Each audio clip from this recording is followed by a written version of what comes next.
eu sou a Mônica Guedin, sócia do grupo GFP. Estamos aqui em mais um episódio do GFPcast, o podcast aqui do grupo. Hoje eu estou com a nossa psicóloga e consultora Fernanda e a nossa convidada Beatriz. Pode se apresentar um pouquinho? Olá, boa tarde a todos. Obrigada pelo convite de estar aqui participando com vocês nesse podcast. Então, eu sou a Beatriz, trabalho nas empresas Radar, sou psicóloga, faço meu trabalho lá na área organizacional, né? Estou lá há 14 anos e estamos aqui para trocar um pouquinho de ideias a respeito disso. Fê, pode se apresentar também? Olá, boa tarde a todos. Eu sou Fernanda, sou psicóloga organizacional dentro do grupo GFP. Trabalho com assessoria, consultoria e hoje estamos aqui com a Beatriz, então, para trocar um pouquinho das nossas experiências. Começando então, Beatriz, me conta um pouquinho, nada programado, né? Um pouquinho sobre as principais dificuldades ou dilemas, desafios que você encontra hoje no cenário atual dentro do RH de uma empresa aí que presta serviço para tantos lugares. Então, eu acredito que não seja só a Radar, né, que está passando por essa dificuldade, que é a questão da mão de obra, né? A gente fala assim que é um apagão de mão de obra, não é só mão de obra qualificada, como também qualquer tipo de mão de obra hoje a gente está sentindo dificuldade, né? Seja, enfim, por questões sociais, por questões econômicas, a gente não sabe nem informar o porquê que isso está acontecendo, mas a gente está percebendo que está cada vez mais difícil, né? Como faz 14 anos que eu estou na área, vou dizer que eu acho que é a época que está mais difícil de conseguir mão de obra. Antigamente a gente marcava uma entrevista, vinham 10 para uma vaga. Hoje a gente às vezes consegue 1 para 1, né? E olhe lá, né? Às vezes não tem o perfil que a gente precisa lá. Então eu vejo que a maior dificuldade hoje é essa. E a rotatividade, né? O turnover. Tá bem difícil porque as pessoas, não sei se pensam em questão de comprometimento, não vestem mais a camiseta, como antigamente se falava, né? Então, eles saem hoje daqui para uma empresa por R$5 de diferença, por R$10, né? Não pensam mais em ficar em função disso. Então, tá bem difícil mesmo. E hoje vocês têm quantos colaboradores em média? Hoje, como nós somos 2 empresas, nós temos uma média de 400 funcionários ali, né? Mas são todos terceirizados. Dentro da empresa, ali na sede mesmo, hoje a gente tem uma média de 25, por aí. Mas fora e somando, tem uma média de 400 funcionários. Bastante gente para recrutar, né? Bastante. Tu já teve uma experiência anterior ao grupo, né? Com uma quantidade de profissionais bem grande também, né? Também, nesse número aproximadamente. E eu acho que, Beatriz, quando a gente fala de prestação de serviço de empresas terceirizadas, a dificuldade aumenta um pouquinho, porque o engajamento com a empresa, ele é extremamente importante, né? Cultura, clima, enfim. Mas essas pessoas não estão ali com vocês, né? Então, até para o próprio colaborador é difícil para ele perceber, tá, mas eu sou da Radar ou eu sou dessa empresa onde eu estou trabalhando, e aí mistura um pouquinho também dessa questão de clima, né? Sim. De pertencimento, porque na empresa que eu trabalhei, por exemplo, éramos terceirizados com a Radar. E a gente envolvia as nossas zeladoras e portaria como se fossem nossos profissionais também. Sim. Então, eu acho que para vocês esse desafio também é grande, né? De eles estarem nas outras empresas e ainda assim vestirem a camisa da Radar, né? Então, é um pouquinho de tudo isso. Mas assim, a gente fala, graças a Deus, a maioria dos nossos clientes realmente fazem isso, assumem os funcionários para eles também. Então, tem uma festa de final de ano da empresa X. Eles chamam os nossos funcionários também, eles assumem como se fosse deles. Então, isso é bom, né? A gente fala, eles se sentem pertencentes, né? Gostam de estar lá por isso. Mas, realmente, às vezes dá uma confusão. Às vezes tem uma dúvida referente à folha de pagamento, eles vão e perguntam para o cliente. Daí, a gente sempre tenta orientar. Esse é o nosso papel de RH, né? De estar aí, não, gente, a Radar é aqui, chamem a gente, e as nossas supervisões, que são sempre 24 horas, estão em cima deles direto para que eles realmente, né, lembrem, não, eu sou funcionário da Radar, então qualquer coisa que eu precise é a Radar que eu tenho que recorrer. Mas sim, eu acho que é difícil por questão de valores, né, que a Radar tem, e às vezes a empresa que a gente presta serviço, o valor é diferente. Então, às vezes dá um pouquinho de... Eu até ia te perguntar, né? Como a grande maioria da mão de obra de vocês fica de forma externa, né? Nos clientes de vocês, como que vocês promovem essa ação de torná-los mais pertencentes, de trazer mais eles para perto de vocês? Vocês têm algo nesse sentido? Como que vocês fazem, se tem? Então, o que a gente faz é a questão, que diariamente, vamos dizer assim, o que a gente faz é a questão da nossa supervisão, que a gente pede para que eles estejam sempre nos postos de trabalho. A gente tem como se fosse uma ação, que todos os aniversariantes do mês, a gente também faz uma entrega de mimo, então a maioria eu procuro ir, a gente não consegue em todos porque a gente tem vigilantes que são noturnos ou algumas cargas horárias que a gente não consegue, mas o supervisor, ele procura sempre ir no dia do aniversário para também a gente ter essa lembrança, dizer, a Radar lembrou de você e tudo mais. E também a gente tem os treinamentos anuais, a gente traz eles uma vez por ano lá para a sede da empresa e a gente faz um treinamento voltado para o serviço deles, também voltado para a parte emocional deles, né? E aí a gente já busca, né, nesses encontros, realmente trazê-los para a Radar, porque assim, às vezes o que acontece? Eu trago meus documentos de admissão, vou lá na Radar e depois nunca mais apareço na Radar, porque daí o meu posto de trabalho não é a Radar, é o cliente. Então a gente faz isso de trazê-los todos os anos para que a gente possa fazer esse encontro e trocar as ideias e realmente para trazê-los para a Radar, para mostrar, não, a Radar está aqui, apesar de não estar presente todos os dias, mas a gente está aqui disponível para vocês. Isso a gente identifica até em algumas assessorias e trabalhos que a gente faz, né, Fê? De entender que muitas vezes, até no grupo mesmo, né, com os psicólogos que estão de forma externa, de entender que a atenção e o trabalho que a gente tem que fazer com aquele profissional, ele é diferente, porque ele não está ali dentro, né, Fê? Consegue trazer um pouquinho sobre essa parte de pertencimento para nós? No grupo a gente passa por isso também, né? Então a gente pertence a tudo, né? A todos os lugares onde nós estamos. E aí por isso que eu te fiz essa pergunta e adicionei esse comentário, que realmente deve ser o maior desafio, né? Porque tem empresas que vão ter os valores parecidos com o da Radar, e aí vai ser muito mais fácil esse pertencimento, ok?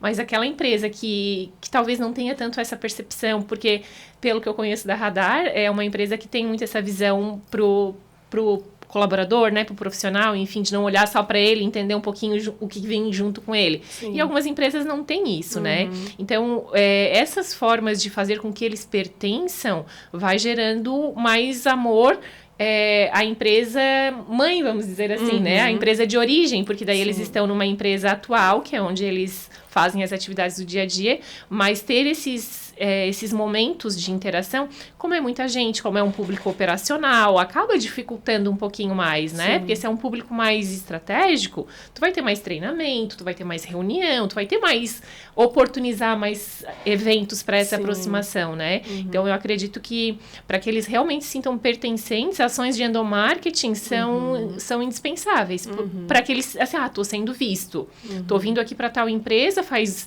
6 meses que eu tô aqui, mas será que me esqueceram? Aí não, aí vem o supervisor, vem alguém, através de ações, né? Sim. Até de uma própria mensagem via celular mesmo, para que eles estejam sempre com esse reforço de quem de onde é a origem deles, né? Sim, isso é.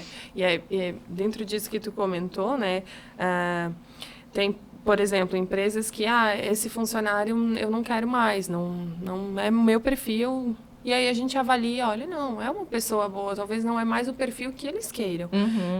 Essa é a vantagem de ser terceirizado. A gente consegue retirar eles daquele posto de trabalho e colocar em outro cliente, né? Se fosse numa empresa, não quero mais, enfim, tchau, né? Não tinha o que fazer. Então, sim, isso às vezes acontece também, né? De a gente conseguir realocar uma pessoa por conhecer os serviços, pelo tempo de casa e tudo mais, para um outro posto de trabalho. É o que a gente fala para todo mundo. Mas teve uma época aí, em função daquele acontecimento na escola, que foi contratado muitos vigilantes para as escolas e tudo mais, e aí eles ficaram com medo quando a gente contratou, pelo fato de, se for uma coisa só passageira, daqui a pouco vocês me demitem. E a gente fala, não, mas caso seja desligado, você é um bom funcionário, com certeza vai ser realocado para outro local, né?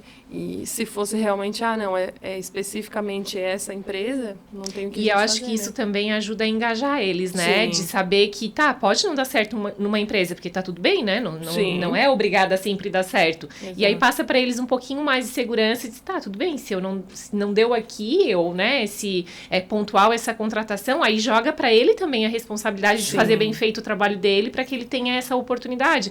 E dentro do RH a gente fala isso de oportunidade vertical, né? Então, assim, eu posso crescer fazendo outras coisas sem ter um crescimento de hierarquia, vamos dizer assim. Que para eles também é uma oportunidade de se desenvolver, de estar em outra empresa e de não perder o emprego, né? De melhorar uma escala de trabalho, às vezes, isso, né? Enfim, exato. Com certeza. E já que a gente está falando tanto da mão de obra nesse sentido, tu percebeu alguma mudança no perfil que veio para trabalhar com vocês nos últimos anos ou ele continua o mesmo perfil de sempre? Não, muita mudança. Não, nem se compara. Quando eu entrei na empresa, por exemplo, um vigilante, né? Tinha que ser homem, tinha que ser um cara grande, forte, e nem precisava ser bonito, né? Poderia ser até um meio carrancudo, meio grosseiro, assim. Era melhor isso que eles ainda. queriam, né? E... Que mete medo, assim, exatamente. Era isso que era o perfil antigamente, quando eu entrei.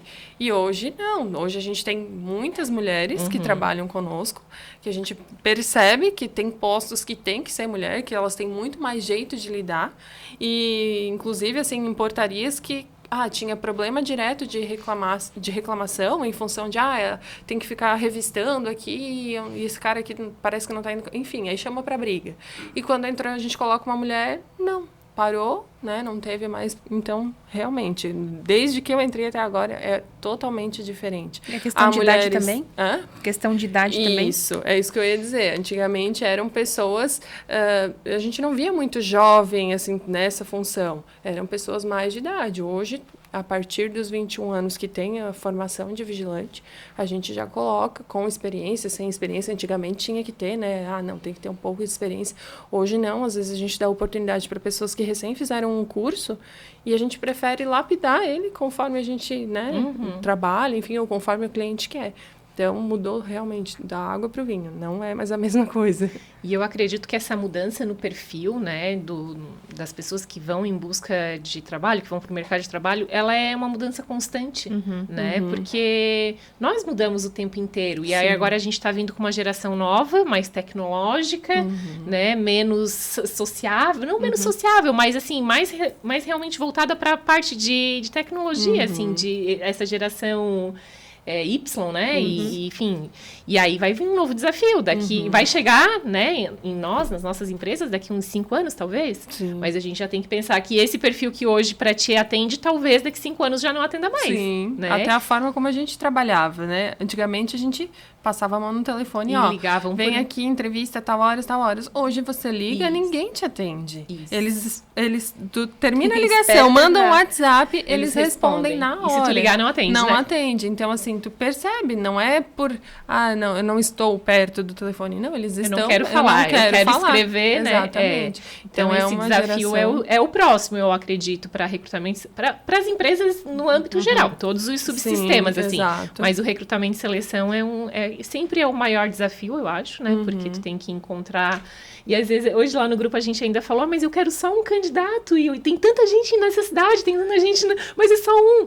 Mas o quanto é difícil tu encontrar aquela pessoa com aquelas características que tu quer. E aí tu vai fazendo algumas adequações, não vai sempre achar com tudo, tu vai desenvolver algumas coisas, mas com o passar do tempo, a tendência é que sim, tu vai ter que se adaptando àquilo que o mercado vai te trazendo, né? Na marra, né? Porque a empresa que ela não se desenvolve nesse sentido de se adequar ao mercado, ela tá fadada ao fracasso, Vai né? ficar pra Hoje trás, até né? dentro de um recrutamento, dentro de uma assessoria que a gente vai em conversa com o gestor, muitas vezes a gente ainda escuta, né? Aquela empresa que não quer mudar o perfil por nada, não quer mudar a forma de trabalhar por nada, e às vezes é aquela mudança que vai fazer o trabalho fluir, né? Comparado com o ambiente atual, né? Não é nenhuma mudança que não seja envolvida com isso. Então, é bem bacana a gente ver que empresas com anos de mercado já promovem isso e tem outras empresas que não querem. Que não querem olhar para isso, né?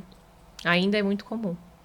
E realmente, infelizmente, quem não mudar vai ser passado por cima, porque não tem. Hoje em dia é aquela coisa, a gente não tem opção. Ou a gente se adequa, ou a gente sai de linha, não tem o que Até fazer, porque a né? competição tá grande, né? E como tu falou lá no início, né? Tem muitas vagas, tem poucas pessoas que se enquadram, enfim. Então, se tu não acompanhar a evolução desse perfil, dessas pessoas que estão ali te escolhendo, porque há um tempo atrás a gente escolhia, né? Hoje já é muito mais eles que escolhem, porque tem 2, 3 opções, pequenas diferenças, às vezes é financeira, às vezes não. E aí, tá, mas para esse é financeira e para esse não. Mas como? Eu queria que fosse um padrão, né? E não é padrão, porque as pessoas não são padrão, né? Então, é um grande desafio, sim. Eu vejo até questão de carteira de trabalho, que antigamente a gente pedia, né? Hoje nem muita gente já não tem mais, é digital, mas que tu via a quantidade de tempo que passava por empresas. Era 1, 2 anos, 3 anos, era assim. Hoje, 2, 3 meses, 4 meses, 5 meses, 6 meses e deu, né? Então, eu falo, né? Nossa, a gente não é tão antiga assim, né? Mas parece que antigamente, nossa, as pessoas davam, mas não, eu vou entrar e quero ficar. Hoje não.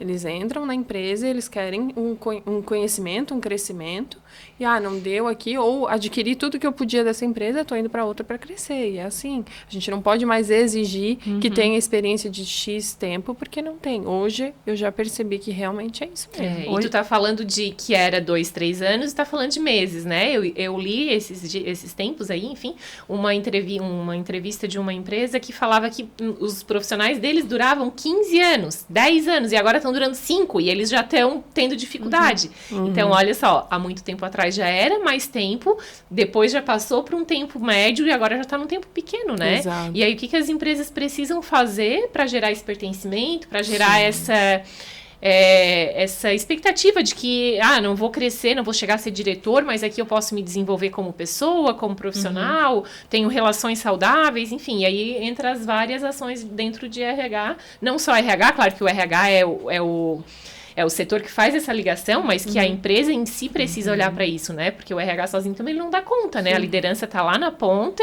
também precisa fazer esse papel de olhar para o profissional e entender também as demandas dele para começar a gerar cada vez mais essa cooperação, né? Para que ele entenda que, eu tô ganhando por trabalhar aqui, mas também tô aprendendo, também, né? Tem essa compensação. Sim, exato. Hoje, nas entrevistas, a gente escuta muito a questão do fazer sentido, né? Por que você saiu? Por que você não está mais na empresa? Porque não fazia mais sentido para mim, né? Um tempo atrás, a gente não escutaria isso de um candidato. Não faz sentido.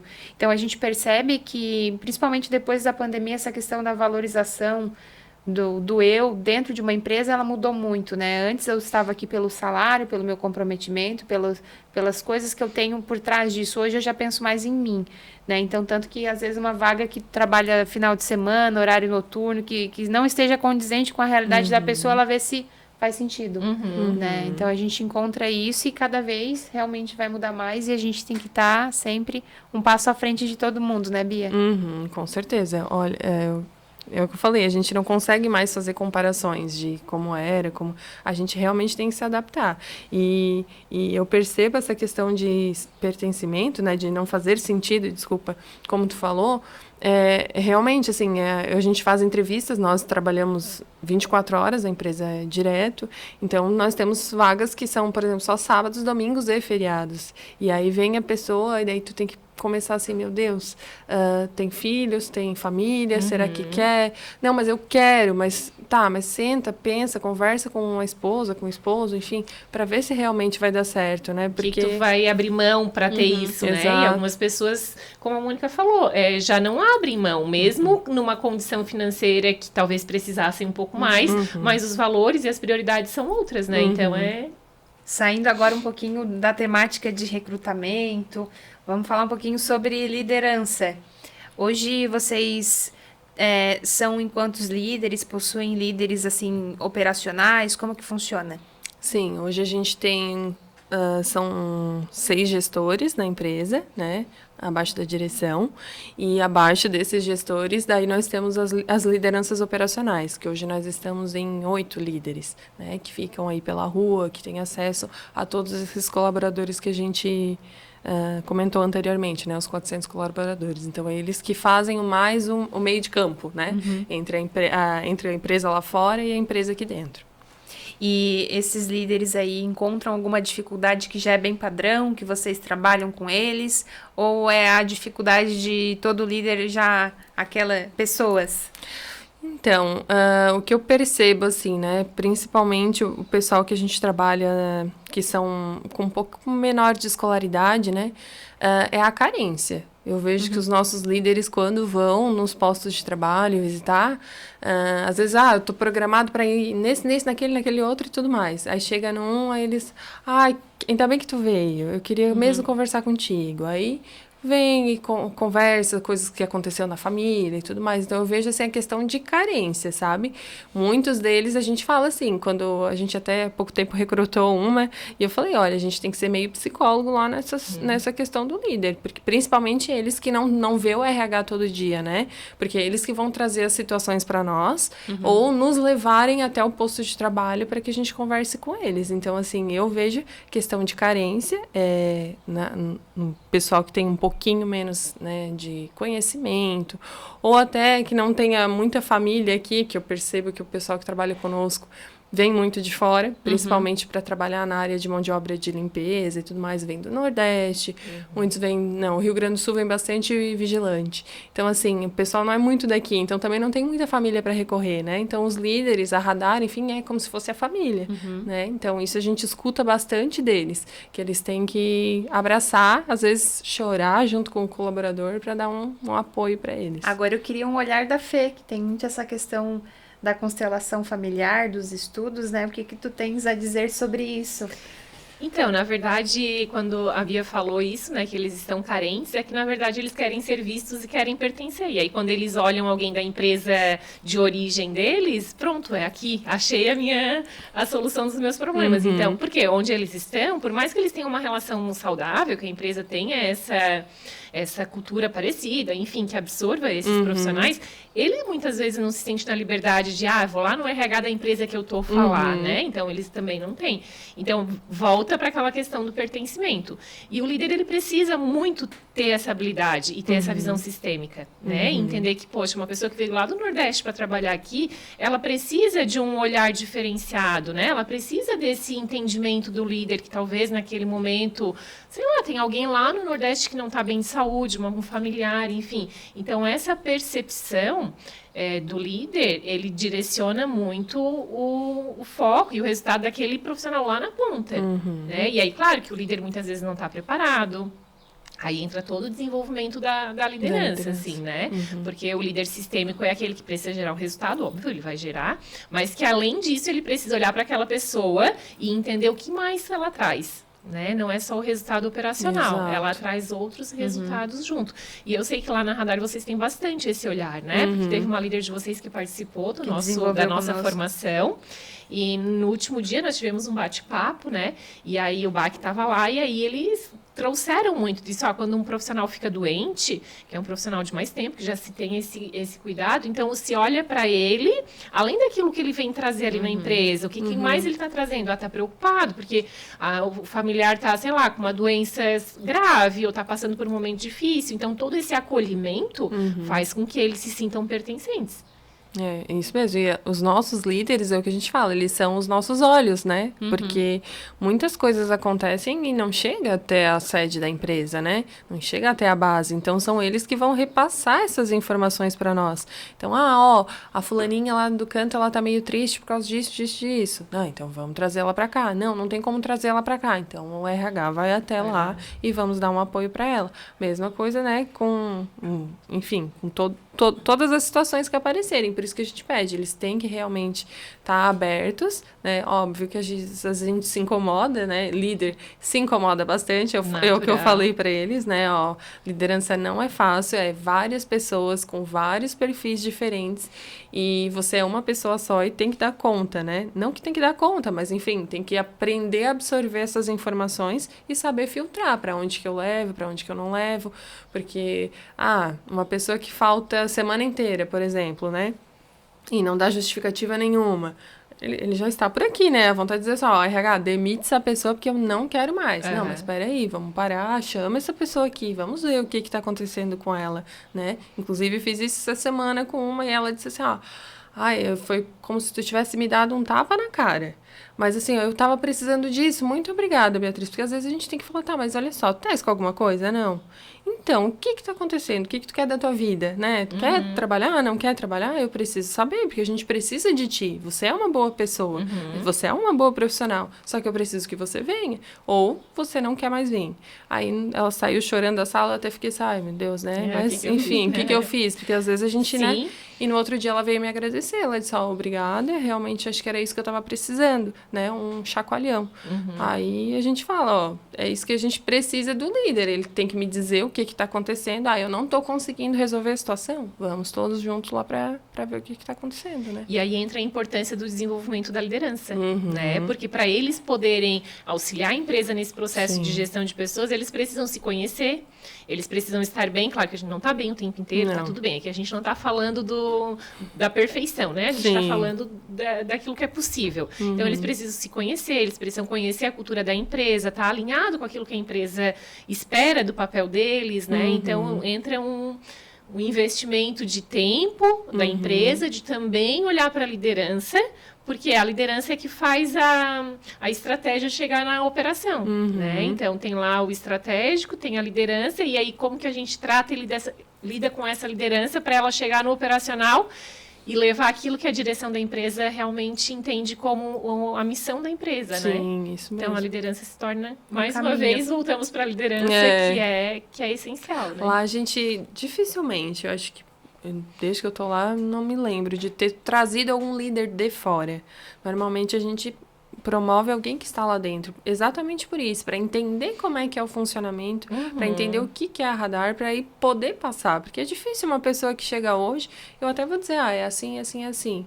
E ela vai meio que robotizado. Então, não, peraí, não é bem assim que funciona. Existe essa regra, ela ainda mas não tem a cultura enraizada nela, né? Não, e a cultura é essencial, né? Porque a parte técnica, a gente sempre fala isso, né? A parte técnica, ela é importante, não temos dúvida. Mas ela é muito mais aprendível, né? De uma forma muito mais fácil do que desenvolver habilidades de liderança, de gestão, de, né? Esse um pouquinho de psicólogo que tu falou, essa compreensão, esse olhar para o outro. Então, muitas vezes a gente abre mão de um olhar técnico para ter alguém ali que tenha mais essa visão de gestão. Sim. E aí tu vai, né, não entende muito da parte, sei lá, de alguma questão específica da área. Não, essa a gente treina, a gente vai lá, faz um treinamento, põe uma pessoa que já sabe, ok, mas ela sabe resolver os conflitos, ela sabe se comunicar, ela sabe transmitir a informação que a empresa quer que ela transmita, ok.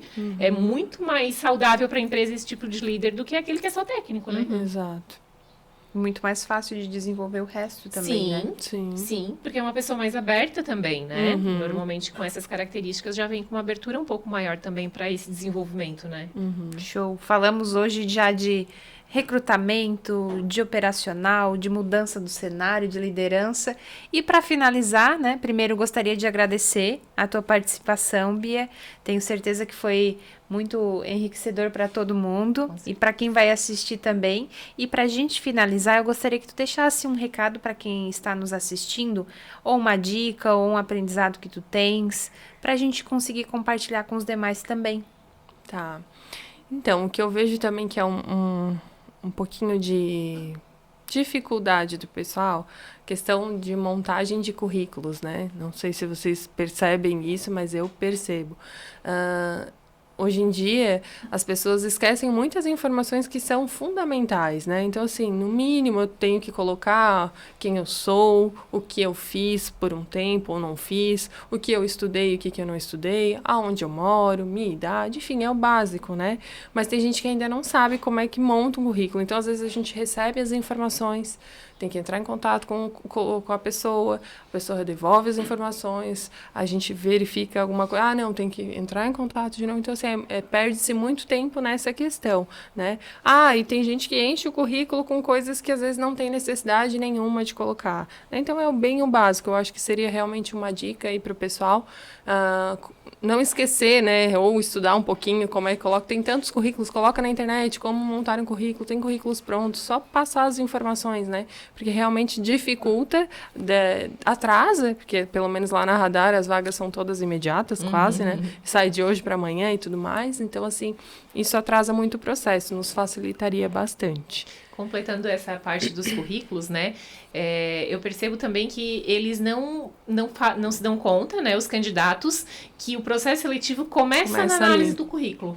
Então, muitas vezes, quando a empresa está com pressa, né? Ou enfim, já estou cansada de tanto currículo que vem sem informação. Faltou a informação, não tenho tempo de ir atrás, de buscar essa informação. Então, o processo seletivo, ele começa na análise do currículo. O currículo é como se fosse a minha identidade naquele momento, né? Então, ter essa consciência de que ali é a primeira apresentação. Não é na entrevista. A entrevista já é a segunda etapa. Exato. A primeira é o currículo. Então, bem importante essa dica, porque facilita para o recrutador e o candidato já sai um passo à frente. Quando ele está ali com o currículo sucinto, mas claro com aquilo que ele, como tu falou, que ele já fez, qual é o objetivo dele, né? Enfim. Então, acho que bem importante eles terem esse entendimento, assim.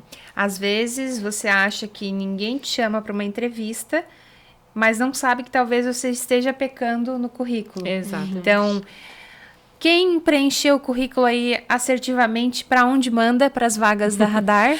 Então, nós temos um e-mail, que é rh@vigilanciaradar.com.br.